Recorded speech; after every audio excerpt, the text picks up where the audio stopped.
Hi, welcome back to Dear Career. I'm Tiana.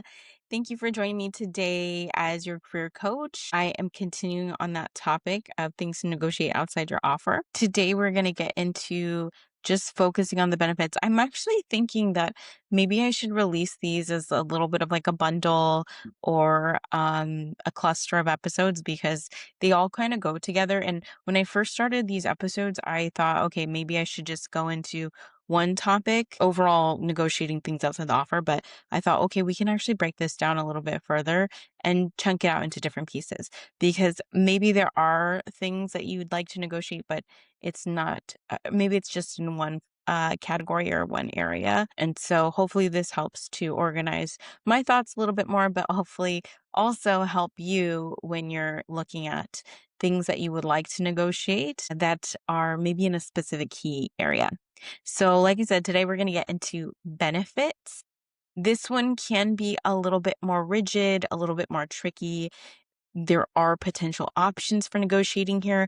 It doesn't mean that it's going to happen. I think, in my experience, this has been probably the least likely approved, partly because companies have benefits already set up and established. I have seen it where maybe especially in a multi-state company where there weren't the same kind of benefits available to one employee in one state versus another state.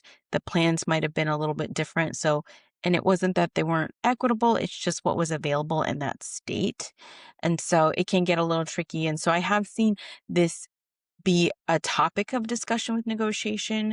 Does it always land? Does it always get approved? Not always. So I want to kind of caution it with that, but let's get into the first area. The first area are health benefits. Those are traditional medical, dental, vision type of benefits that typically an employer may make available depending on the employer size. And it really depends on the company if they are choosing or have an option available to cover some of these benefits on their end, or at least a portion of the benefits, or if it's all on the employee to cover. Like I said in the last episode, I do have to take the time during the baby's nap to record these. So I sometimes have him over here on the monitor and I can catch him moving around a little bit and it makes me pause for a second because I have to check and make sure he's okay. Getting back into it, like I said before, smaller companies might be more willing to make some adjustments, especially when it comes to dependents. If in one state the dependent coverage is a lot higher than in another state, the candidate may want to negotiate some additional increases in their offer to cover or make up the cost for what they'd have to pay out of pocket on their end. So just be mindful of that is something that could be on the table. Now, the employer does not necessarily have to say yes, and this might be a little bit tricky, especially if they're concerned that there is an equity issue.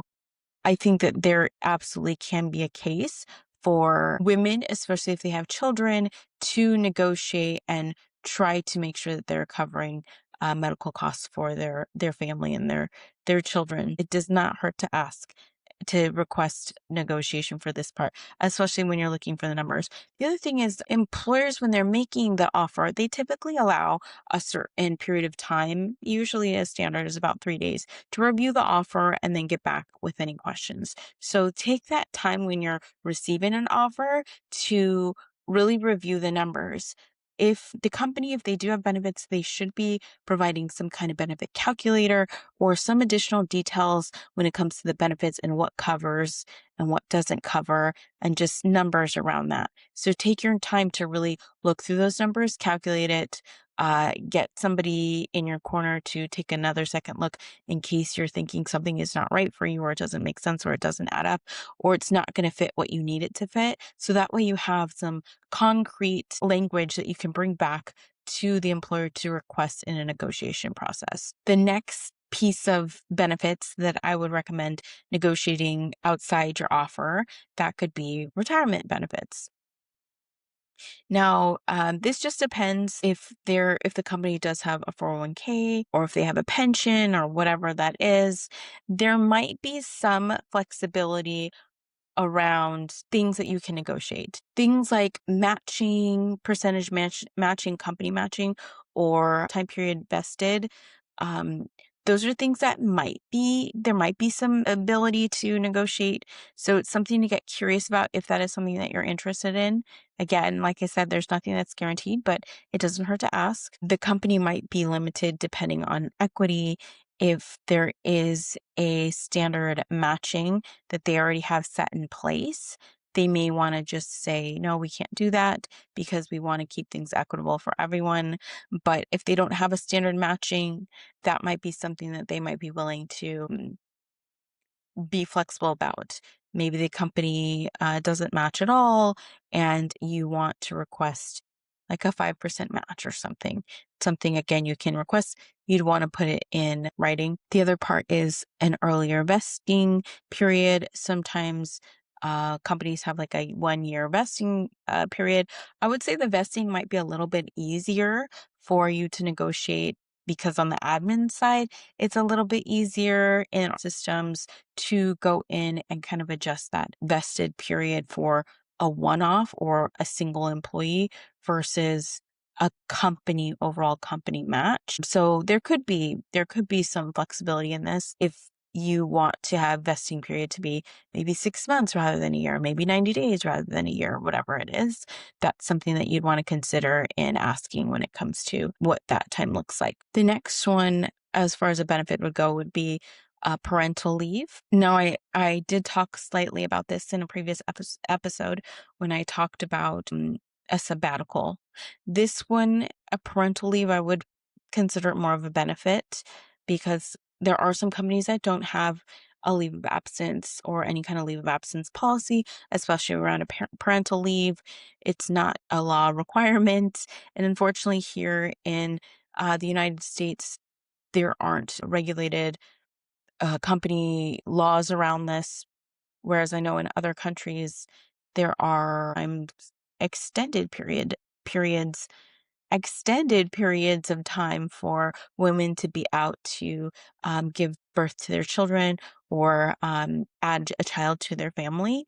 But unfortunately, here in the US, we are a little bit limited around that. And so companies I've seen try to do better and better about this with what they have in place. But sometimes smaller companies, because they don't have to put up any kind of policy, they may not do it, or it's very bottom of their list, something that they don't necessarily have to do. And the other thing is, when creating a leave policy, it is a lot of work. And so if it's a small company and they don't have that quite established, it's probably because they just haven't gotten to it and it's so much work to do that.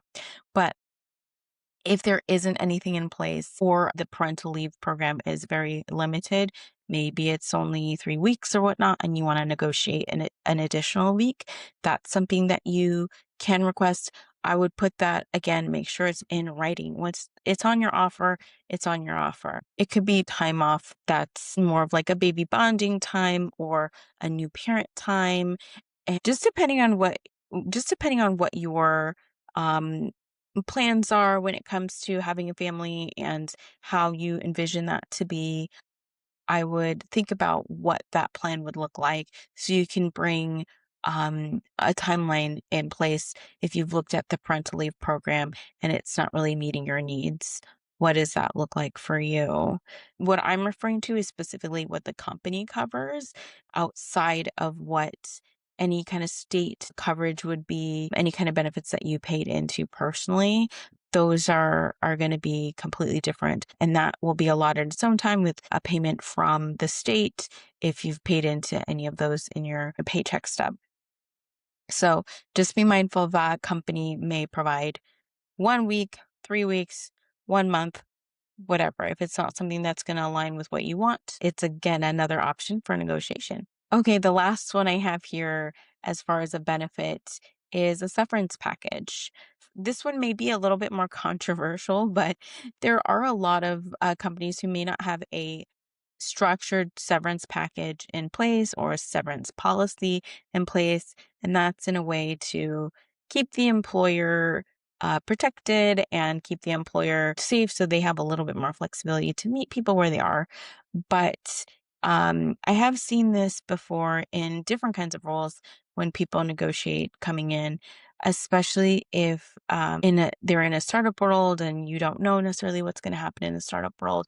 And you want to protect yourself from potential layoffs or any kind of repercussions that happen with the company if they're going through mergers and acquisitions, things like that. So it would be ideal to have a severance package in place for things like a guaranteed payout or potentially severance for a certain amount, especially if you want to be paid out for a specific amount of time. So maybe you want a 6-month severance versus a month severance, which might be something that's standard done to anyone who's been laid off in a group or mass layoff. Just something to consider as part of your upfront negotiation, and think long term for the company. It helps in a way to, if you're thinking about this, it may help you to protect yourself if the company doesn't necessarily want to pay that severance out. They may be more enticed to keep you, depending on performance, of course, but this could help protect you in the long term, especially if you're one of those original employees in a startup type of world or environment. Now, this is something, again, that I don't know would be approved every time. It's something that doesn't hurt to ask, but could be something that could help you out in the long term if for any reason the company does go through layoffs and you want to be a little bit protected.